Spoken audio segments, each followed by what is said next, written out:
어린 왕자. 어린 왕자. 6살 때의 일이에요. 난 정글 이야기 책에서 커다란 동물을 통째로 삼킨 보아뱀을 보았지요. 저걸 그림으로 그리면 어떨까? 나는 코끼리를 삼킨 보아뱀을 그린 다음 어른들에게 보여주며 물었어요. 어때요? 정말 무섭죠? 모자가 무섭다고? 모두들 웃으며 대답했어요. 그런 일이 있은 뒤 난 화가가 되는 걸 그만두기로 했어요. 아무도 내 그림을 이해하지 못했으니까요. 나는 커서 비행기 조종사가 되었어요. 여러 나라를 날아다니며 많은 사람들을 만났지요. 어쩌다 조금 영리해 보이는 사람을 만나면 혹시나 해서 보아뱀 그림을 보여주었어요. 하지만 역시 모자네 하는 대답뿐이었어요.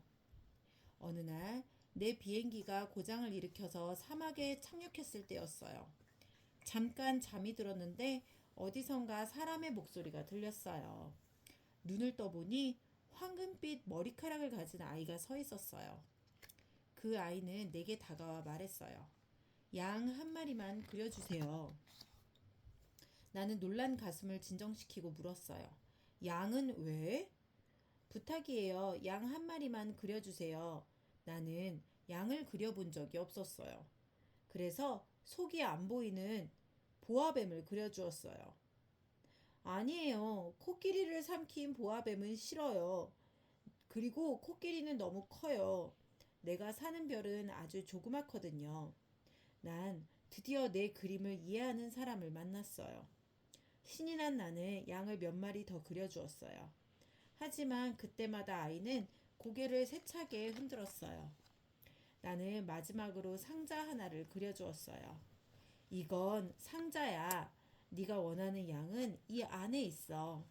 바로 이거예요. 쉿, 양이 잠들었나 봐요. 아이는 내 그림을 보며 기뻐했어요. 이렇게 해서 나는 어린 왕자를 알게 되었어요. 어린 왕자는 내게 이것저것을 물었어요.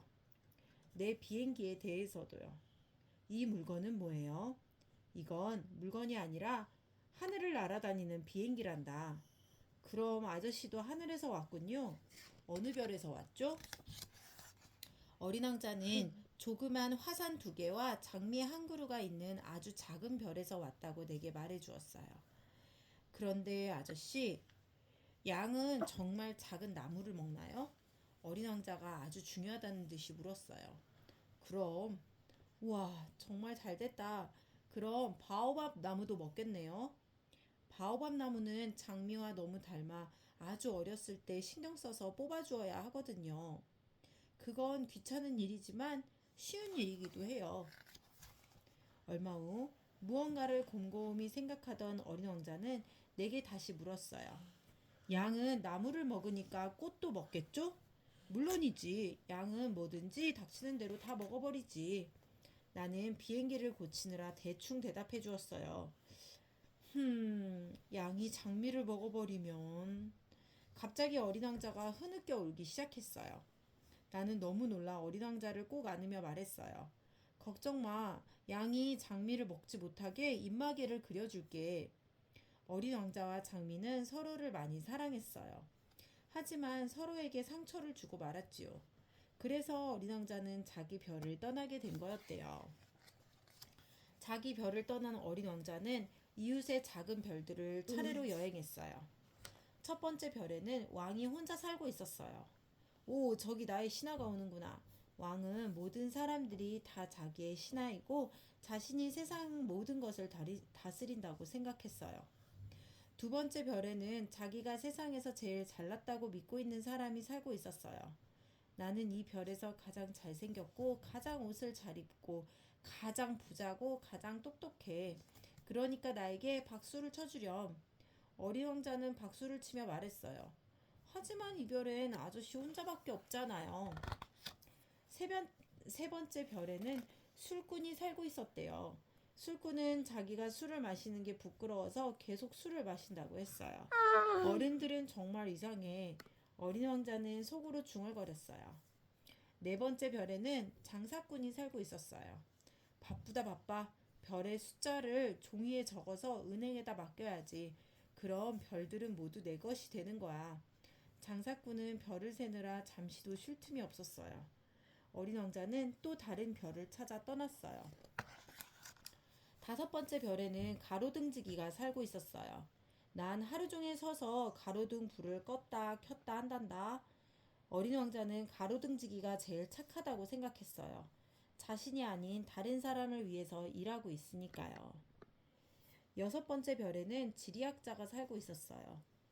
커다란 지도책을 펼친 채 강, 바다, 산을 연구하고 있었대요. 지구라는 별에 가보거라. 지구는 여기보다 훨씬 넓고 더 좋은 곳이라고 하더구나. 그래서 어린 왕자는 지구로 오게 되었대요. 첫 발을 내디딘 곳은 아무도 살지 않는 사막이었어요. 어린 왕자는 노란 뱀을 만나 이야기를 나누었어요. 사람들은 어디에 있지? 여긴 너무 외로워. 사람들 속에 있어도 외롭기는 마찬가지야. 어린 왕자는 노란 뱀을 살펴보며 말했어요. 넌 참 재미있게 생겼구나. 손가락처럼 가늘고. 그러자 노란 뱀이 어린 왕자의 몸을 칭칭 감았어요. 하지만 내가 물면 누구든지 자기가 태어난 곳으로 돌아가게 돼. 네 별이 그리우면 언제든 나를 찾아와. 내가 너를 도와줄게. 어린 왕자는 사막을 걷다가 장미 정원에 도착했어요. 정원에 가득 힌 장미를 보자 갑자기 슬퍼졌어요. 내 별에 있던 장미는 어떻게 되었을까? 별에 두고 온 장미가 생각나 풀숲에 엎드려 울고 말았어요. 그때 마침 여우가 나타났어요. 여우야, 나랑 놀아줄래? 난 너무 슬프단다. 난 너하고 놀아줄 수 없어. 난 길들여지지 않았거든. 길들인다는 게 뭐지? 길들인다는 것은 우리가 친하게 된다는 거야. 그럼 나는 너에게 하나밖에 없는 여우가 되고 너는 나에게 하나밖에 없는 아이가 되는 거지. 친구가 되고 싶다면 나를 길들여줘. 어떻게 해야 되는데? 먼저 참을성이 있어야 해. 천천히 서로 다가가는 거지. 얼마 후 어린 왕자와 여우는 좋은 친구가 되었어요. 어느 날 여우가 말했어요. 이 세상에 장미는 많지만 너에게 소중한 장미는 단 하나뿐이란다. 가장 중요한 건 눈으로 볼 수가 없어. 마음으로만 볼 수가 있지. 어린 왕자는 여우의 말을 깊이 새기며 다시 길을 떠났어요. 어린 왕자가 그 다음에 만난 사람이 바로 나였어요. 나는 고장난 비행기를 다 고친 뒤 어린 왕자에게로 달려갔어요. 어린 왕자는 돌담에 앉아 누군가와 이야기를 나누고 있었어요. 네 독은 좋은 거니? 날 아프게 하지 않을 자신 있지? 그럼 이제 가봐. 돌담 밑을 내려다본 나는 너무 놀라 가슴이 두근거렸어요. 그곳에 노란 뱀 하나가 꼿꼿이 서 있었으니까요. 아저씨가 집에 돌아갈 수 있게 되어서 기뻐요. 어린 왕자는 내가 비행기를 고친 걸 알고 있었어요. 어린 왕자는 슬픈 목소리로 말을 이었어요. 아저씨, 저도 오늘 제 장미에게 돌아가요. 하늘 어디에선가 웃고 있는 별이 바로 제가 있는 별이에요. 그럼 안녕. 어린 왕자는 그 자리에서 조용히 쓰러졌어요. 그 뒤 나는 무사히 집으로 돌아왔어요. 지금도 가끔씩 슬픔에 잠길 때면 밤하늘을 바라보며 어딘가에 있을 어린 왕자의 별을 찾곤 하지요. 어린 왕자가 장미와 잘 지내고 있겠지? 그런 생각을 하면 어느새 행복해지거든요.